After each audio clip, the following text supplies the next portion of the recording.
The morning sun shone brightly over Seattle as Noah Bennett stared through his bedroom window. At 16, he worried more about school grades than the fate of humanity. His mother, Dr. Lisa Bennett, had already left for her lab at the Earth Defense Research Center. His father, Captain Frank Bennett, was somewhere in orbit commanding a patrol ship. It was the year 2097, 50 years since humans had built their first colonies beyond Earth. After nearly destroying their home planet, in the 21st century, people had worked hard to heal it. The oceans were clean again. Forests grew where there had once been bare land. Earth was beautiful once more. Noah sighed and turned away from the window. He had a science test today. His mother would be disappointed if he failed. He grabbed his bag and headed downstairs. The first sign that something was wrong came as Noah waited for the bus. His phone buzzed with an emergency alert. Then another, and another. He looked up to see people on the street staring at their devices with worried faces. "All civilian transport canceled," read the alert. "Return to homes or nearest shelter immediately." Noah looked up at the sky. Far above, something flashed.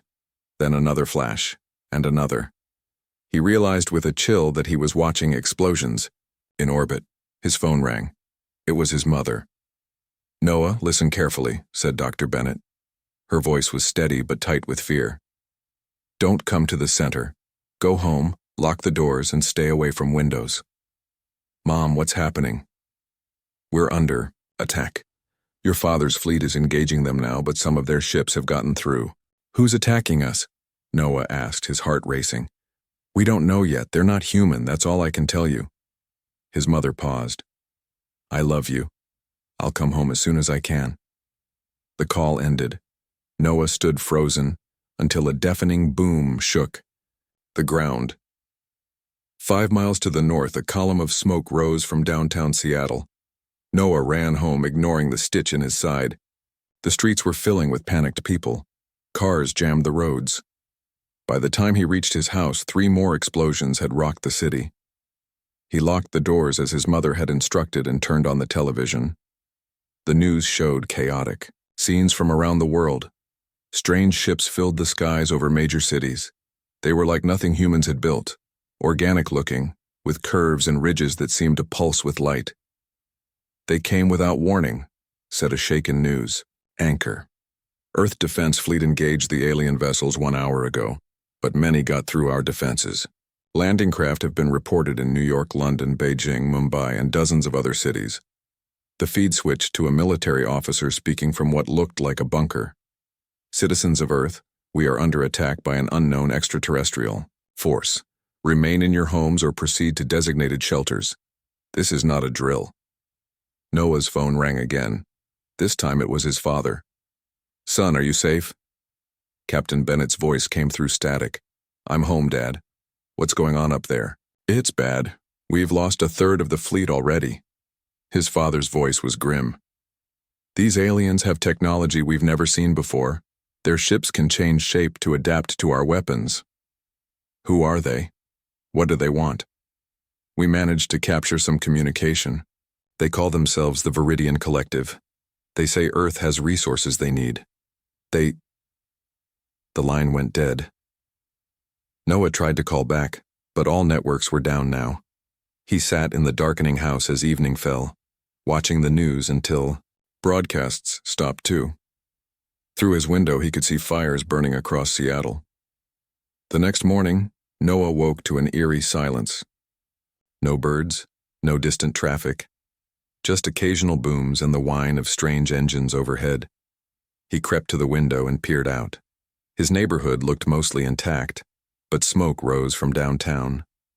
And there, walking down his street, were the invaders. Noah ducked down but kept watching. The aliens were tall, at least 7 feet, with bodies covered in what looked like blue-green armor. But it wasn't armor, he realized. It was their skin, a hard exoskeleton that gleamed in the sun. Each had 4 arms and walked with an odd grace. Their heads were elongated with no visible ears but large compound eyes that shimmered with internal light. They moved from house to house, breaking doors with casual strength. Noah heard screams. Then silence. His heart pounded as they approached his home. He ran to the kitchen, grabbed a knife, then hid in the basement. The door above splintered. Heavy footsteps moved through his house. Then his phone vibrated. A text from his mother. "Coming to get you. Be ready to run." "Be ready to." 5 minutes later, a car horn beeped twice outside. Noah ran up the stairs and through the empty house. The aliens had moved on to the next street. His mother's lab car waited outside, its electric engine nearly silent. He jumped in. "Mom." "Doctor?" Bennett looked exhausted, her lab coat stained and torn. "Are you hurt?" she asked, already driving away. "No." "Where are we going?" "The research center has a bunker. We've converted it to a command post." She drove carefully, avoiding main roads. "Your father is alive. His ship was damaged but made it to the Mars base." "What's happening, Mom? Why are they here?" Dr. Bennett's hands tightened on the steering wheel. "They want Earth's biosphere, specific compounds in our plants and animals that they need. Their message said their homeworlds are dying. So they're just going to take our planet? Not if we stop them." His mother's voice hardened. "I've been studying the data from the initial encounters. These Viridians have a unique biology. Their exoskeletons are nearly impenetrable, but I found a potential weakness.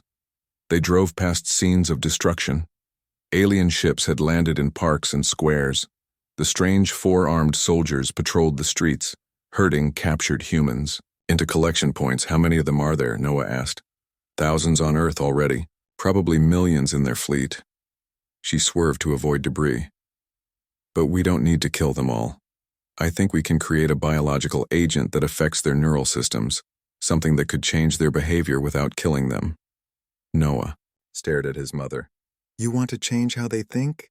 "It's better than extinction, theirs or ours." Dr. Bennett's face was grim.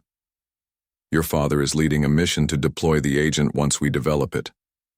They reached the research center, driving through a hidden entrance in what looked like a collapsed building. Inside, soldiers guarded a maze of corridors leading to an underground facility. Scientists worked frantically at labs and computers. Military personnel plotted on maps showing alien positions worldwide. The Viridians now controlled most major cities. Noah sat in his mother's lab as she worked, bringing her coffee and food when she forgot to eat. Days passed in a blur of fear and hope. 2 weeks after the invasion began, Dr. Bennett finally looked up from her work with red-rimmed eyes and a smile. "I think we've got it," she said. "A compound that will bind to their neural receptors. It won't kill them, but it should stop the aggression." "What will it do to them?" Noah asked. His mother hesitated. "We're not entirely sure, but we're out of options, Noah. The Viridians have taken half the planet. At this rate, we'll be extinct in months." That night, Noah watched as his mother's formula was loaded onto military drones. His father, communicating from Mars, confirmed that the space fleet was ready for a coordinated attack to deploy the agent worldwide. As Noah fell into an exhausted sleep on a cot in the lab, he wondered what Earth would look like when he woke. Would the aliens be gone? Dead? Or something else entirely? He didn't yet know that his mother's formula would work in ways no one had predicted, forever changing the relationship between humans and the species that came to conquer them. Noah woke to the sound of alarms. Red lights flashed in the research center's bunker. People ran through the halls shouting orders. He sat up on his cot, heart racing. "Mom?" he called. But Dr. Bennett wasn't in the lab. Lieutenant Adam Clark, a young officer who had been working with his mother, rushed in. His uniform was dirty and his eyes were wide with fear. "Noah, we need to move. The Viridians found us.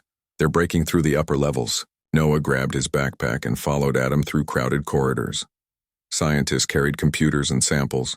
Soldiers set up defensive positions. "Where's my mom?" Noah shouted over the noise.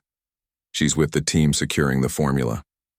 "Don't worry, she'll meet us at the evacuation point." A massive boom shook the facility. Dust fell from the ceiling. "They're through the main door," someone yelled. Adam pulled Noah down a side passage. "This way. There's a tunnel that leads to the harbor." They ran with a group of 20 others. Behind them, gunfire erupted. Then came the strange, high-pitched sound of Viridian weapons. People screamed. The tunnel was dark and narrow. They moved as fast as they could, guided by emergency lights. After what seemed like hours, they emerged into early morning light at a small dock. 3 boats waited. Dr. Bennett stood on one, frantically searching the crowd. Noah. She hugged him tight when he reached her. Thank God. The boat sped away.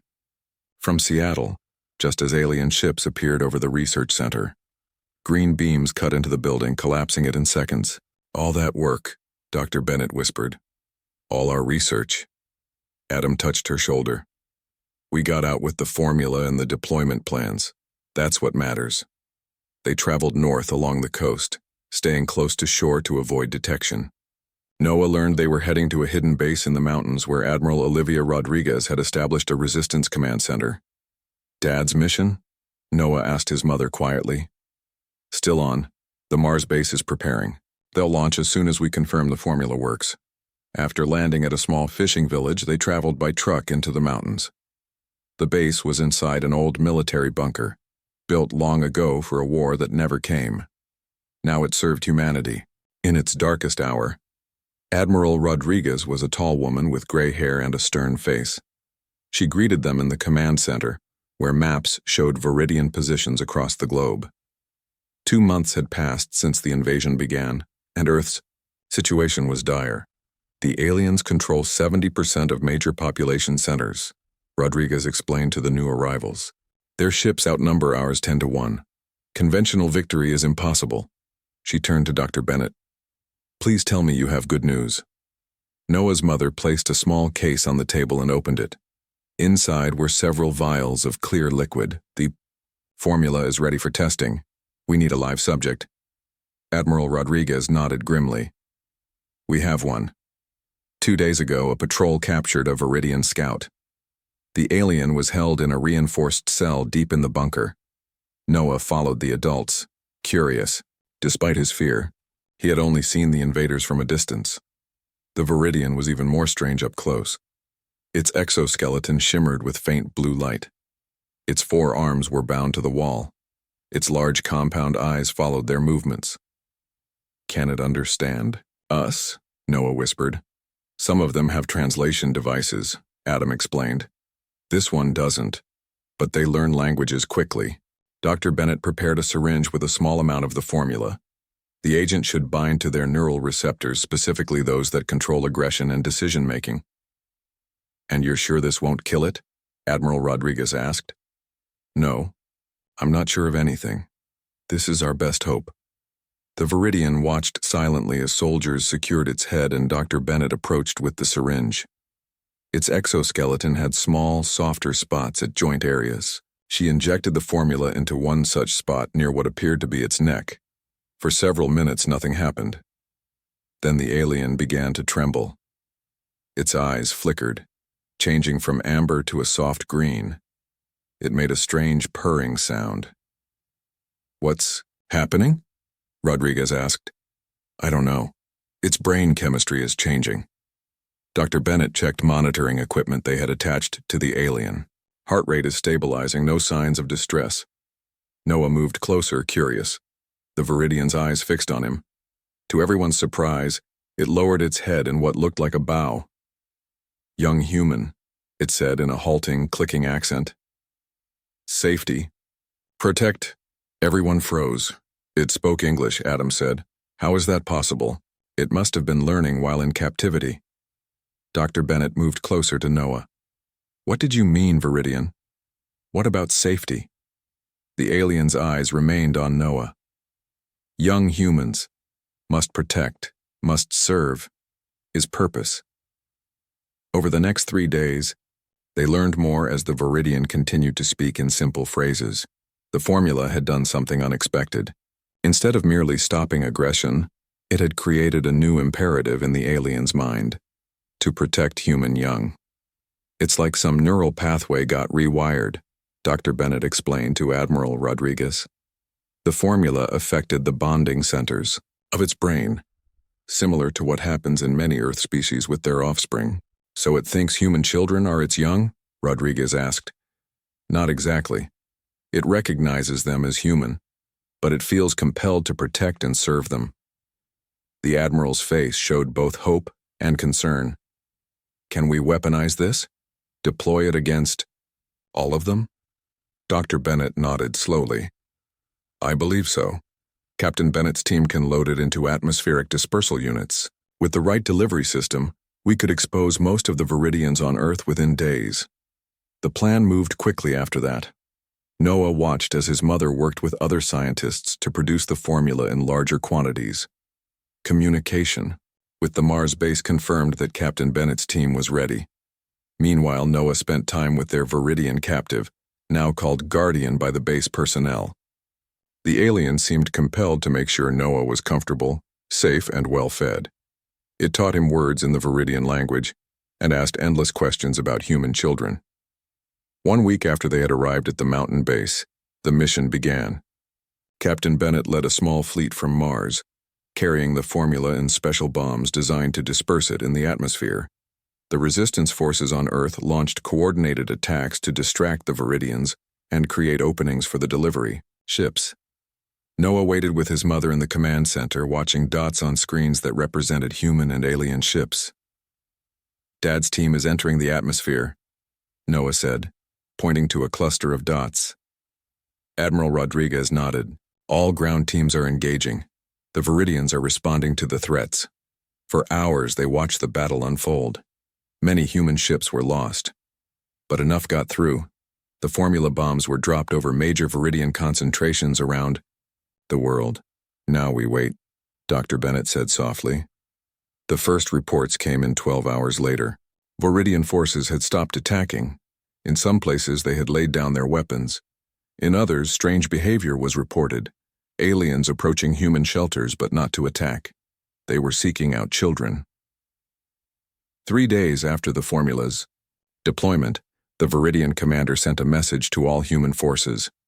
We surrender. The children must be protected. Noah stood with his mother on a hill outside the base a week later. His father had returned from space, one of the lucky survivors of the mission. The family was together again, watching alien ships landing in a valley below. But these ships weren't attacking. They were landing to serve. Did we win, Mom? Noah asked. Dr. Bennett watched the ships with troubled eyes. I don't know.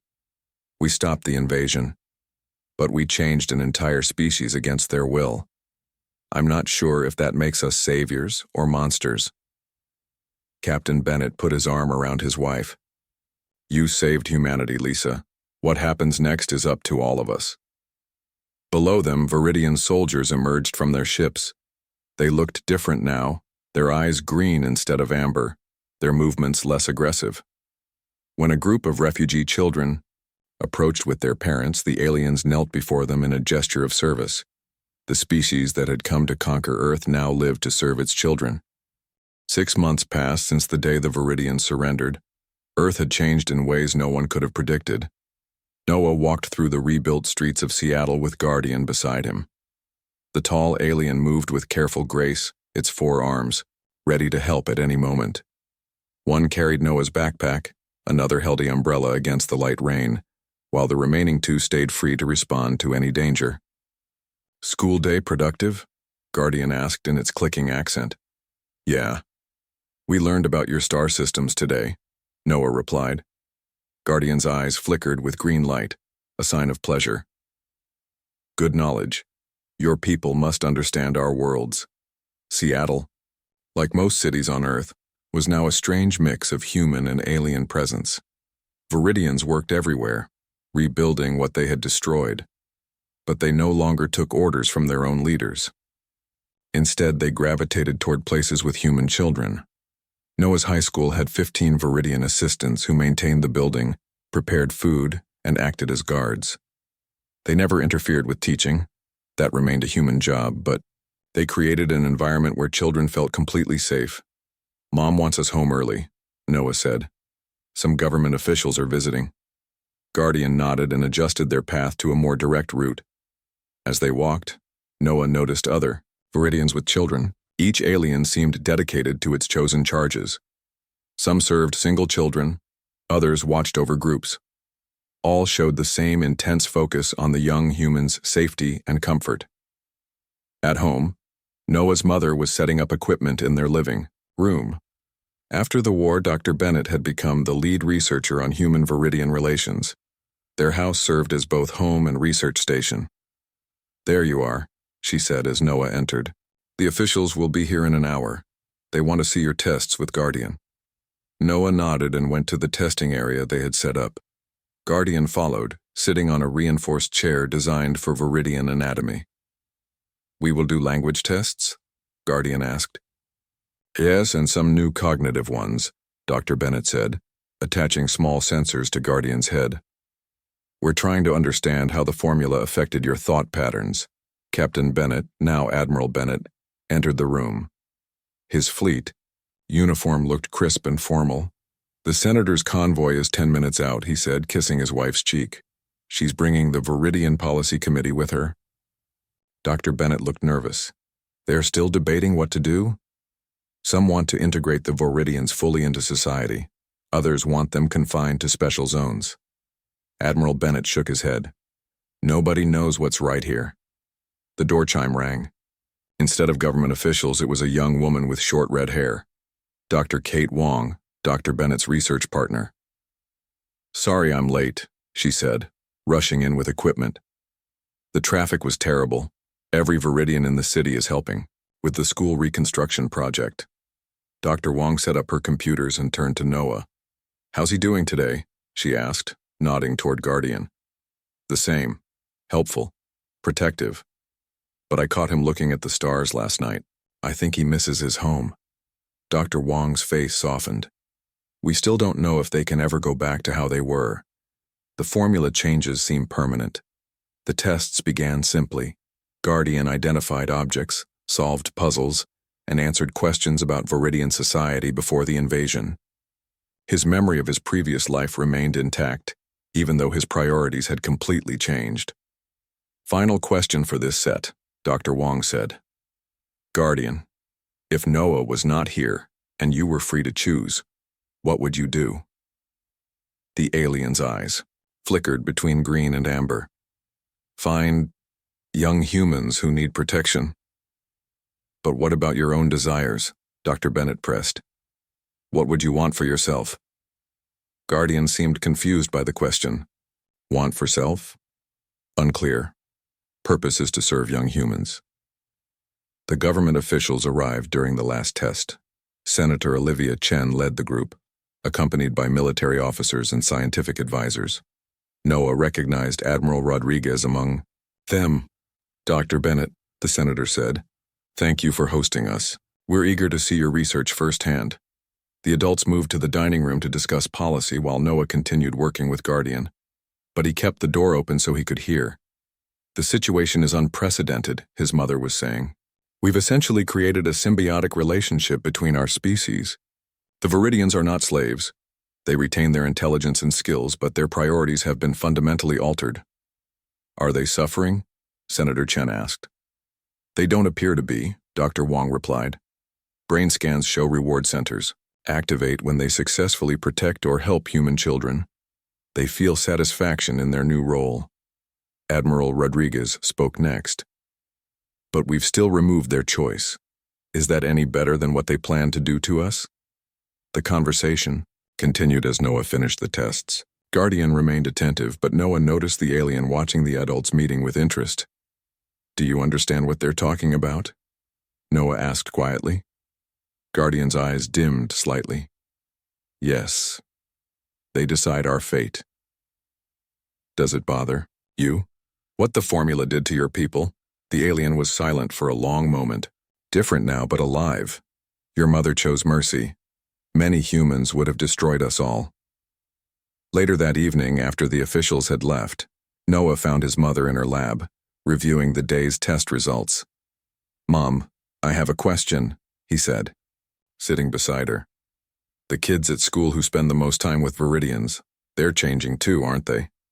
Dr. Bennett looked surprised. "What have you noticed?" "Jamie can solve math problems faster than before. Emma seems to know what people are feeling without them saying anything, and He hesitated. I can sometimes tell what Guardian is thinking, even when he doesn't speak. His mother sighed and turned away from her computer. Yes, we're seeing neurological changes in children with regular Viridian contact. Nothing harmful, quite the opposite. Enhanced cognitive abilities, stronger empathy, better emotional regulation. It seems the relationship works both ways.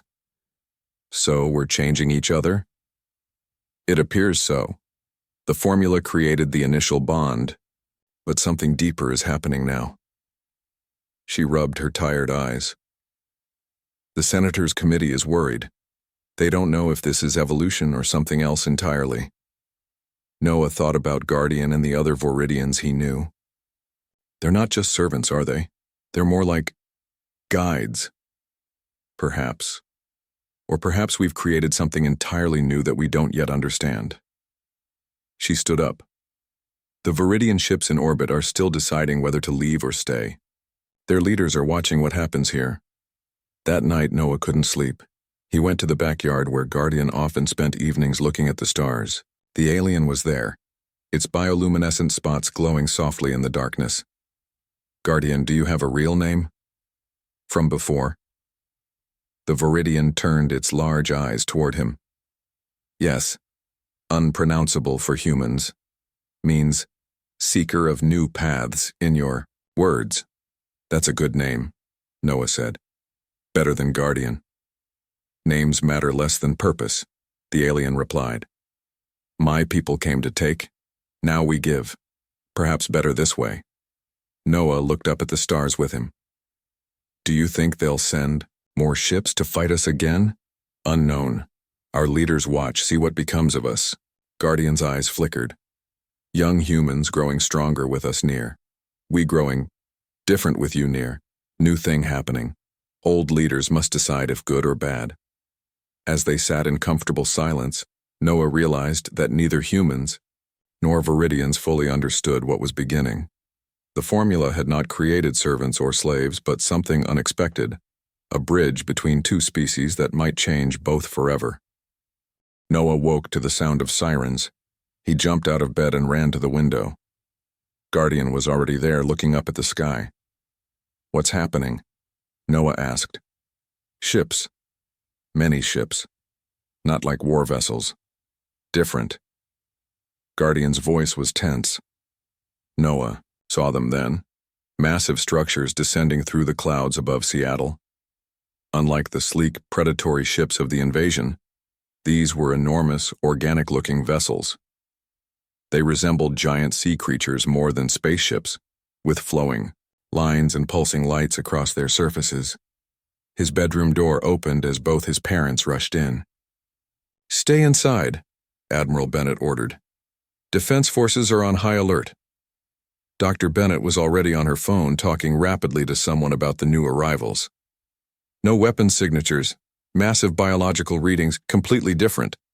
Designed from the military fleet. Guardian's eyes had changed color. Not the green of service or the amber of aggression, but a deep purple Noah had never seen before. Matriarchs, Guardian said, his voice filled with awe. The mothers have come. What does that mean? Noah asked. Who are the matriarchs? True leaders, wise ones, those who guide all paths. Guardian seemed torn between staying with Noah and moving toward the window. Not military, not conquest, wisdom and future. Admiral Bennett received an emergency call and left to report to the defense headquarters. Dr. Bennett continued monitoring the situation through her research contacts. Noah and Guardian watched as the enormous ships positioned themselves above major cities around the world, but made no aggressive moves. 3 hours later, a message was broadcast simultaneously on all communication channels worldwide. The face that appeared on screens was Viridian, but unlike any Noah had seen. Larger, with more complex patterns on its exoskeleton, and eyes that swirled with multiple colors. People of Earth, the matriarch spoke in perfect English. I am Elder Mother, Fusreen, first voice of the Viridian Collective. We come in peace to address what has happened between our peoples. The message continued, explaining that the invasion force had been a rogue military faction, desperate after their homeworlds were damaged by industrial pollution. The main Viridian civilization had been searching for their missing fleet for months. "We do not seek revenge for what you have done to our lost children," Vasreen said. "You defended your world as any species would, but we must now determine a path forward that honors both our peoples." The matriarchs requested a meeting with Earth's leaders at a neutral location, the lunar colony. Admiral Bennett was selected as part of the delegation, along with Senator Chen and representatives from other nations. Dr. Bennett was also invited as the creator of the formula. To everyone's surprise, the matriarch specifically requested that Noah attend too. "Why me?" Noah asked as the family prepared for the journey. "You have the strongest documented bond with a Viridian guardian," his mother explained. "They want to understand the relationship from both sides." 3 days later, Noah found himself on a shuttle to the moon. Guardian came too, though the alien grew increasingly nervous as they approached the meeting place. "The mothers will judge," Guardian said quietly. "They see all paths." The lunar base had been expanded with temporary structures to accommodate the delegation. The main meeting hall was filled with humans on one side and Viridians on the other, the first diplomatic gathering between the species. The matriarchs were even more impressive in person. 7 of them entered, each standing nearly 9 feet, tall with elaborate patterns on their exoskeletons that seemed to shift and change. Their forearms were longer than the male soldiers, and they moved with fluid grace despite their size. Elder Mother Vasreen approached the human delegation. "Thank you for meeting with us. We must understand what has happened to make wise decisions." The formal talks began with each side sharing their perspective on the conflict. Admiral Bennett described the invasion and Earth's desperate defense. The matriarchs explained how the military faction had broken away, stealing ships and weapons after being denied permission to seize resources from inhabited worlds. Then came the difficult part, discussing the formula and its effects. Dr. Bennett stepped forward. "The agent was designed to stop aggression, not to enslave. We never anticipated the bonding effect it created with human children." Vasreen's eyes shifted through colors as she responded. "You altered the fundamental nature of our kind without consent. This is a grave action." "We faced extinction," Senator Chen replied. "We chose the least harmful option available." The matriarchs conferred among themselves in their clicking musical language. Then Vasreen turned to Noah. "Young human, you have lived with one of our changed ones. Tell us what you have observed." Noah felt everyone watching him. He swallowed hard and described his time with Guardian, how the alien protected him but also taught him, how they had learned from each other, and how his own abilities had grown through their connection. "He's not a slave," Noah concluded. "He makes his own choices within the boundaries of his new programming. And I think I'm changing too. We all are, the kids who spend time with Viridians." Vasreen approached Noah and bent down to look into his eyes. Her gaze was intense but not threatening. "Show me this bond," she said. Before Noah could ask what she meant, she gently placed one of her hands on his forehead and another on Guardian's. A strange sensation flowed through Noah, like someone leafing through his memories and feelings. When she removed her hands, Vasreen's eyes were glowing with an intense blue light. "Unexpected," she said, turning to the other matriarchs. "The change flows both ways. The humans did not know, but they have created a symbiotic link. The young ones of both species are evolving through contact." The revelation caused a stir in the hall. Dr. Bennett stepped forward. "What do you mean, evolving? Your children gain cognitive enhancements, empathic abilities, neural efficiency. Our changed ones gain emotional depth, creative thinking, spiritual balance. Together they become more than either would be alone." The matriarchs withdrew to consider this information. The human delegation debated what it meant for Earth's future. Noah sat with Guardian, both trying to understand what Vasreen had seen in their connection. "Are you afraid?" Noah asked his alien friend. "Yes and no," Guardian replied. "Change is fearful, but path feels right." Hours later, the matriarchs returned with their decision. "The changed ones will remain on Earth," Vasreen announced. "They cannot return to their former selves." and the bond with human children now gives them purpose. But we will establish settlements on your world to maintain cultural connection with our kind." "And what of future relations between our species?" Senator Chen asked. "We will not seek vengeance for what happened," Vasserine replied. "Instead, we will study this unexpected bond. Perhaps it was meant to be, though it came through conflict rather than cooperation." She turned to Dr. Bennett. "You sought to save your people without destroying ours. Though the method was invasive, the intention held wisdom. We will build on this foundation rather than tear it down." As the formal agreement was drafted, Noah realized that the future would be nothing like anyone had imagined. Earth would never be just for humans again, and the Viridians who had come as conquerors would remain as something entirely new, not quite servants, not quite equals, but partners in an evolutionary journey that had only just begun. On the shuttle, returning to Earth, Noah watched his planet grow larger in the viewport.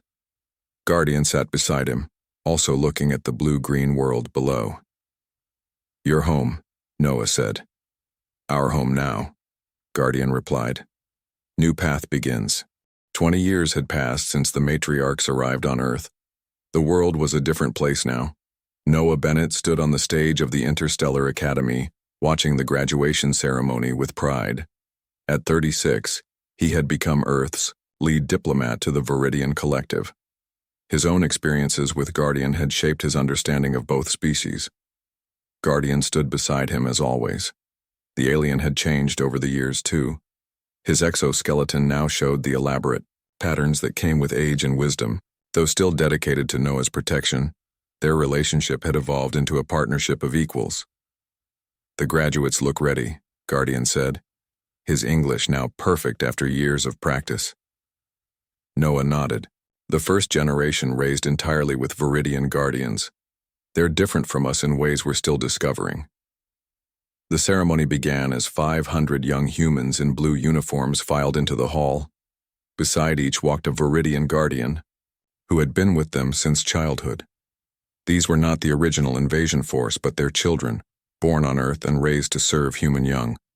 Admiral Bennett, now with gray in his hair, gave the opening speech. He spoke of the strange path that had led to this day, how enemies had become protectors, how fear had turned to cooperation. Dr. Bennett sat in the front row. Her research over 2 decades had revealed the full truth of what her formula had created. The neurological changes in both species continued to develop with each generation. Human children raised with Viridian guardians showed remarkable abilities, enhanced intelligence, perfect emotional control, and even limited telepathic connections with their alien companions. The star student of the graduating class walked to the podium. Zoe Richards was 18, brilliant and confident. Her guardian, Talaris, stood proudly behind her. 20 years ago, our species were enemies, Zoe began. Today we are something new, not master and servant, not equal but separate. We are partners in an evolutionary journey. She explained how humans and Viridians had changed each other. The human children gained knowledge and abilities beyond what their parents possessed. The Viridians found purpose and emotional depth they had never known before. We stand at the beginning of a new chapter for both our species, she continued. The first joint mission to the stars leaves next month. Humans and Viridians together, exploring the galaxy not as conquerors but as seekers of knowledge. Noah felt a sense of wonder at how far they had come. The path had not been easy. There had been resistance on both sides. Some humans feared the changes in their children, calling it alien corruption. Some Viridians from the homeworlds viewed the altered ones as no longer truly their kind. But the benefits of the partnership were too great to ignore. Earth had advanced quickly with Viridian help. Their technology combined with human creativity led to solutions for climate change, disease, and energy production. The Viridian homeworlds, suffering from industrial damage, were being healed with Earth's biological knowledge. After the ceremony, Noah walked with his parents through the Academy gardens. Viridian architecture blended with human design, organic, curves alongside straight lines, living plants incorporated into buildings. Did you ever imagine this outcome when you created the formula? Noah asked his mother. Dr. Bennett shook her head. Never. I was just trying to save our species without destroying theirs. What happened after was evolution finding a way forward for both of us. Admiral Bennett pointed to a group of young graduates talking with their guardians.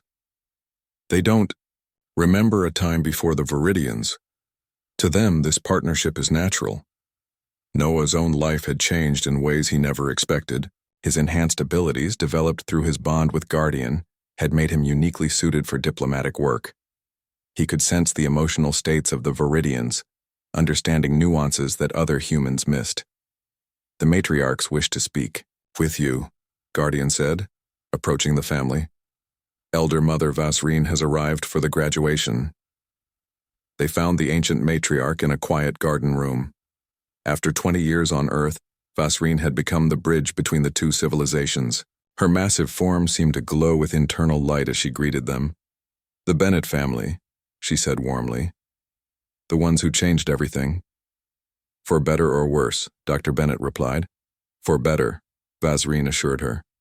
Though the path was unexpected, it has brought growth to both our peoples. She explained that the latest research from both Viridian and human scientists showed something remarkable. The neurological changes were becoming genetic.